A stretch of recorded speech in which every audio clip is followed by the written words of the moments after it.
Hi everyone, and welcome to today's webinar from Stilla Technologies. In this session, we will talk about the monitoring CAR T-cell therapy in mantle cell lymphoma using cell-free DNA and digital PCR. I'm Martin Becker. I'm Senior Field Application Scientist at Stilla Technologies and will host the webinar today. Sascha and I came along earlier this year with this novel dPCR application, and we two agreed to develop this assay together. Today, we are more than happy to present you the initial results from this joint project. During the webinar, feel free to share your questions by clicking on the button on the top right of your screen. We will answer them at the end of the session when Sascha finished his presentation. So now I'd like to introduce Sascha. Dr. Sascha Dierks, he is assistant professor and head of the molecular diagnostics at the interdisciplinary laboratory of the University Medical Center Göttingen in Germany. With a PhD in molecular medicine from the University of Göttingen, he focused on translational oncology and the molecular profiling of hematologic cancer. His research leverages technologies like digital PCR and cell-free DNA analysis to advance precision medicine, particularly in monitoring CAR T-cell therapy for diseases like mantle cell lymphoma. So, Sascha, the floor is yours. Yes, thank you, Martin, for this very nice and kind introduction. And hello, everyone. I'm excited to share some of the latest data that we have generated over the last couple of weeks. And when I try to share my screen here, right, you should now be able to see the presentation. The title of my talk is Monitoring of CAR T-cell therapy in mantle cell lymphoma.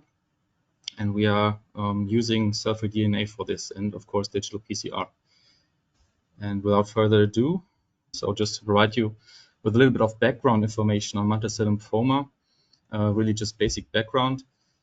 Mantle cell lymphoma, or MCL, is a rare subtype of B-cell non-Hodgkin lymphoma, and the incidence is about to be set around 1 to 2 per 100,000 cases per year. So in case of classical mantle cell lymphoma, you will have the naive B-cell that is thought to already have the translocation that we are going to talk about in a minute. And it is called mantle cell lymphoma because these cells, these naive B cells that have not faced any antigen yet, will then enter the lymph node and they will derive from the mantle zone of the lymph node. So this is what we know about classical mantle cell lymphoma. There are other types of mantle cell lymphoma, but we will not go into many details about this at the moment. So the pathological hallmark of mantle cell lymphoma is the translocation of the chromosomes 11 and 14, leading to a translocation of those both chromosomes. And on the molecular level, I try to put that together here. On the top, you have the chromosome 11 that harbors the cyclin D1 gene. And on chromosome 14, you have the immune globulin heavy chain locus. And during this translocation, both of these loci are fused. And you will see on the top here, there's a major translocation cluster, which marks the breakpoint region of the chromosome for 11 and also for 14. And we'll come to this in a minute. When this translocation is happening, both of these loci are fused, as I said, and they will end up in cyclin D1 overexpression, which is basically the biological basis for the tumor cells. So cyclin D1 is a major regulator of cell cycle progression, and that's why they become a cancer cell. In terms of therapy of mantle cell lymphoma, there are different ways. So in case of an indolent, very early onset mantle cell lymphoma, there's just nothing else but watch and wait. And in case of a progressive disease, you will have several lines of therapy, including immunochemotherapy, autologous stem cell transplantation, the therapy using small molecule inhibitors like ibrutinib or venetoclax. And since 2020, there is the chimeric antigen receptor T-cell therapy that has been approved for the mantle cell lymphoma, in most cases of the relapsed and refractory types of mantle cell lymphoma. And we'll also come back on the CAR T-cell therapy later on. So when you're talking of mantle cell lymphoma, one major thing that you have to deal with is that they have a high relapse rate. So this, depending on the line of therapy, can range between 30 to 60%. And when you look at the graph, you can see that the progression-free survival is also declining with every line of therapy. Which is why it is quite important to look at the minimal residual disease in these treated patients. So in mantle cell lymphoma, at the initial diagnosis, you will have a high tumor load, and it is also easily detectable with imaging detection techniques like CT scan at this time point. And then after the initial diagnosis, the patient will enter the treatment and the tumor load will decrease to a point where also the imaging detection techniques will fail to detect the residual mantle cell lymphoma cells. So eventually, at some point in time, these cells will start to grow again. And as I just said, that imaging detection techniques are not that sensitive. Much more sensitive methods like digital PCR, for example, are able to detect this minimal residual disease or this relapse quite early.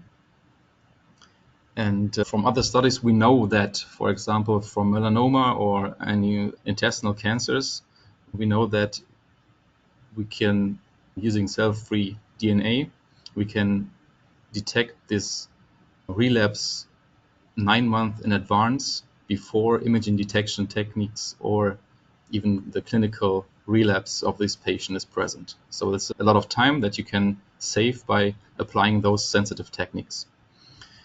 However, at the current state of time, there is no minimal residual disease assessment in a routine diagnostics of mantle cell lymphoma. And that was quite the point where Martin and I decided to team up and design an assay for these mantle cell lymphoma patients. And we wanted this assay to track the lymphoma cells in order to monitor the therapy response of those patients, and even more important, to detect a disease progression or a relapse. And we can easily do this by this translocation that marks those lymphoma cells, and it's kind of a pathognomic translocation in this case. And we wanted this assay to be compatible with the minimal invasive techniques in order to apply frequent testing during the therapy. And for this, for example, we wanted this to be compatible with liquid biopsy, and that's why we fall back on the cell-free DNA or cycling tumor DNA. Now, I showed you this slide in the beginning, and now I'll just come back to it. I was talking about the major translocation region here, MTCs, that harbor or that mark the chromosomal breakpoint. And in case of approximately 50% of those patients suffering MCL, this is true.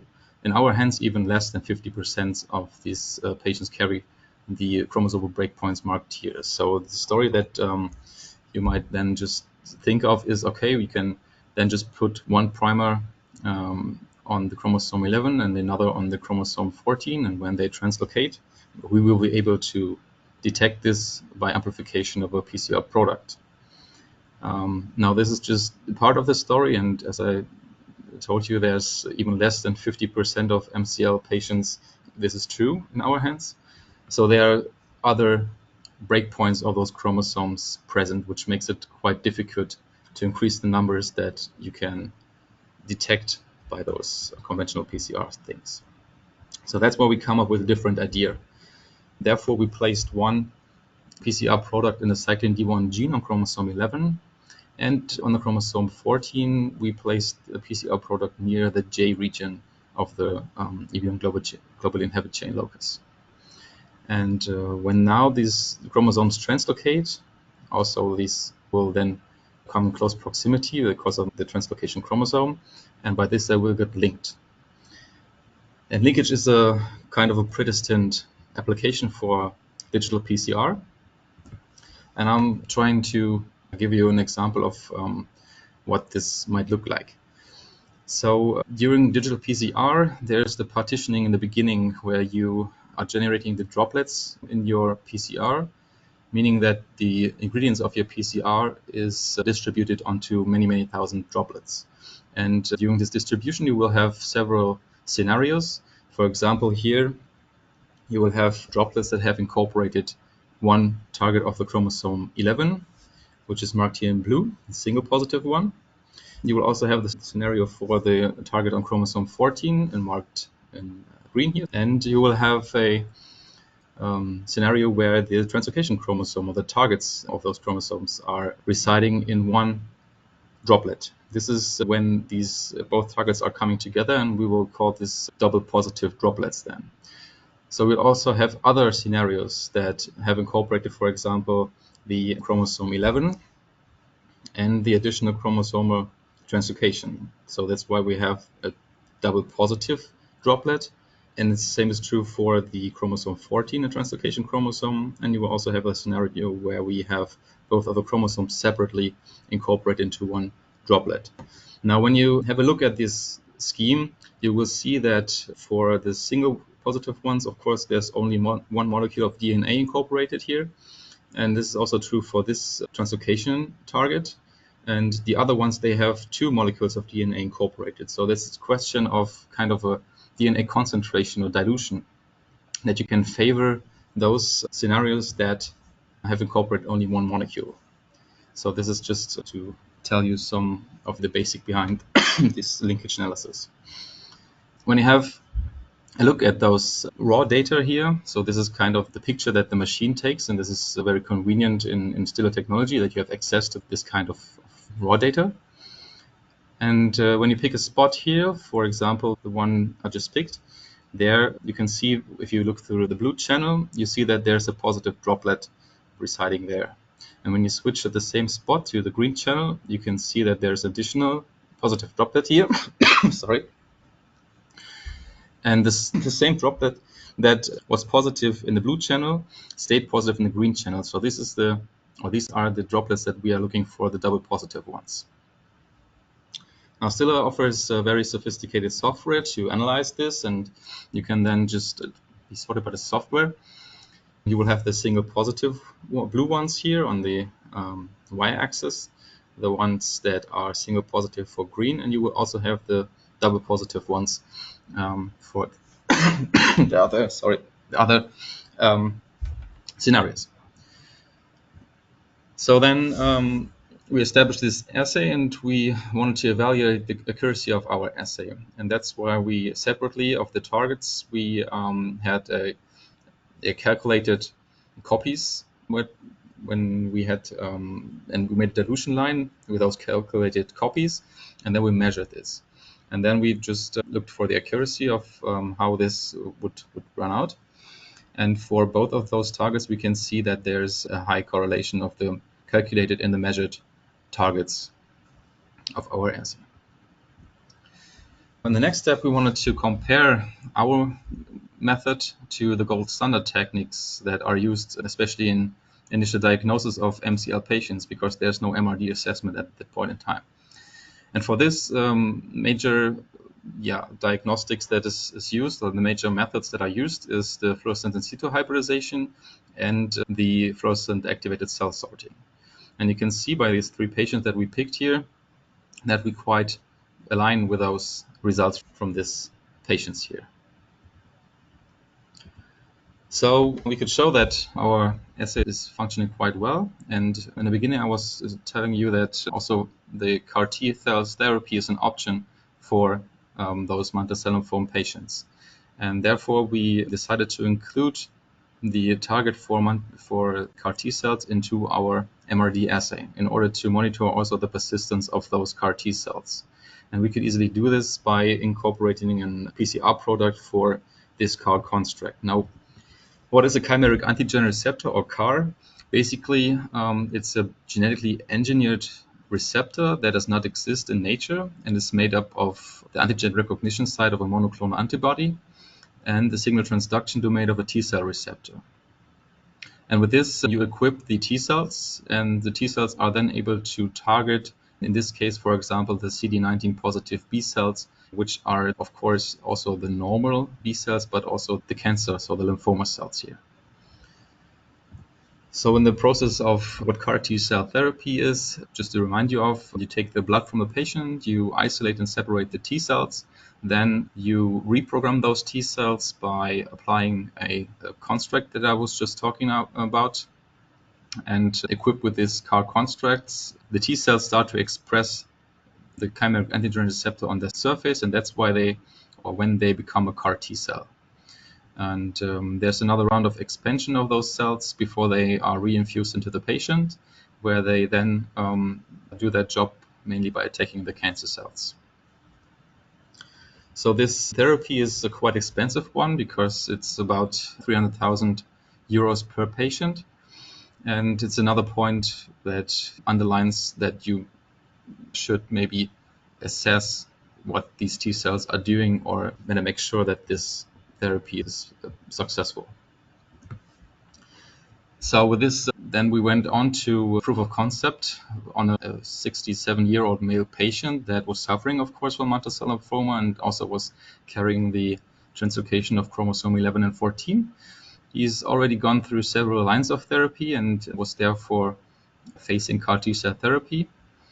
And of course, we used cell-free DNA for this. And here what we could monitor for the CAR T cells. Also, what we can see from the literature that approximately at day 10 after reinfusion of those CAR T cells to the patient, you will get a signal for those cells. And then they around somewhere between 12 to 15 after reinfusion, they will peak in their detection actually.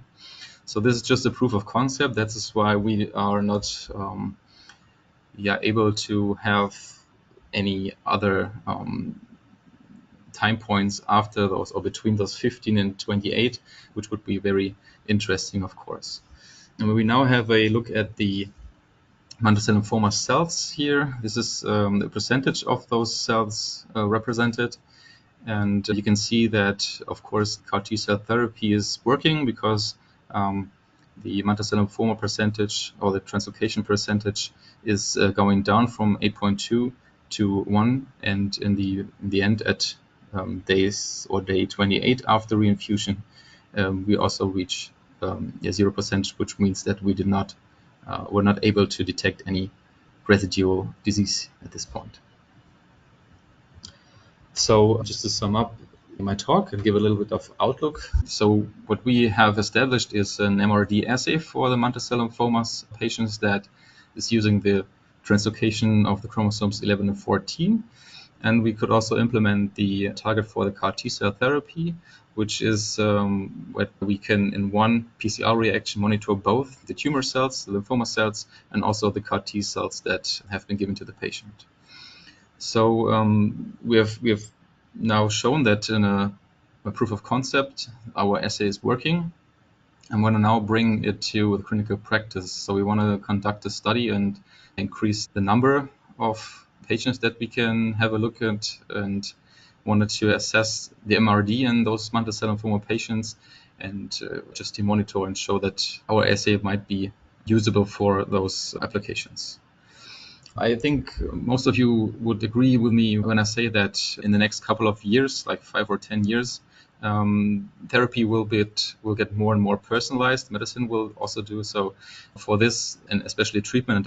The treatment will get more personalized, and for this, I think we also need a more personalized approach for diagnostics. And for this technique like digital PCR and the assay that we have developed, it's quite easy because you just need a specific molecular mutation or target that you can address PCR-wise. So this method can easily be transferred to other mutations and other entities of tumors that might display just an approach of how we could use these personalized diagnostics in the future and to assist, for example, the MRD assessment in mantle cell lymphoma. And with this, I want to close my presentation.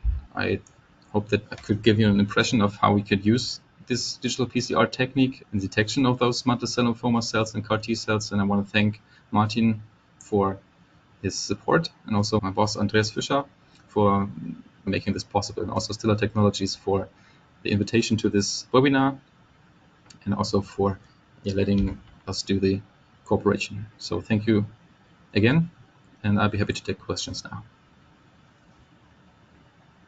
Yes, thank you very much, Sascha. So I was also very happy for this cooperation.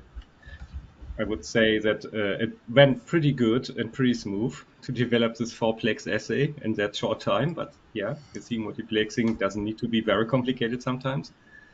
I will open the floor now for some questions. We will try to go through all questions coming in the chat. If you prefer to just send a question later, you can always dump the question to contact@stillatechnologies.com. If nobody has a question, of course, also fine. I prepared one, at least. And maybe we can directly jump to that because I don't see anything for the moment. So Sascha, you said these are kind of proof of concept and initial results. Why do we, what would be necessary to bring this assay in Germany to clinical diagnostics? Yeah, thank you for the question. So this is a kind of a thing that, it's just a proof of concept. As you said, we are now in the next step going to increase the numbers so that we can have a kind of a pressure on our assay and see how it will move on. Basically, to get this into clinical practice, we also have to conduct some of the requirements that we need to fulfill, especially to get this one into diagnostics. So it's quite of a long way still. And yeah, there's another thing or another European stuff is also for diagnostics. So it's the IBDR, so the diagnostics law, if you so want. So in vitro diagnostics law in Europe, it has been revised lately, and it's quite more strict. So it would be also kind of an issue to get this through the clinical practice, but nevertheless, we are positive that we can manage it. Okay, that's already good to know. So it's a long process, but we are able to do. And the first step is just what we did now, which is also kind of, I would say what nobody has really time for in the daily workload. Okay, I got the chemistry department, and it's basically one of the major things that we have to deal with is like bringing, or verifying assays into the clinical diagnostics. I have one question. So how do we acquire the reference material for the assay development? Yeah, basically you have, since we are in a university medical center, we have the luxury to have access to patient samples. And yeah, this is one of the things that we have tried. And we could, for example, have the gold standard techniques that we had to compare it with. And yeah, so this is basically what we used for standards. Okay. Another question is, how likely is that you can transfer this assay to other lymphomas? Well, as I tried to say in the end, is that as long as you have a addressable target for PCR and especially for digital PCR, the assay might be just transferable. Of course, you need to do all the validation stuff and have to look into those specific questions and sensitivity, for example. But you can then just take this into any possibility, any entity that you have. So, for example, in case or speaking of CAR T-cell therapy, there are also several constructs available from several companies by now, and through the detection process, so we have had several patient material that have also been treated with different CAR T products. And this is quite of a good information, is that we were able to detect any of those products with our assay. So there's at this point for CAR T, speaking of CAR T cell targets, we can use it to detect any kind of product currently on the European market.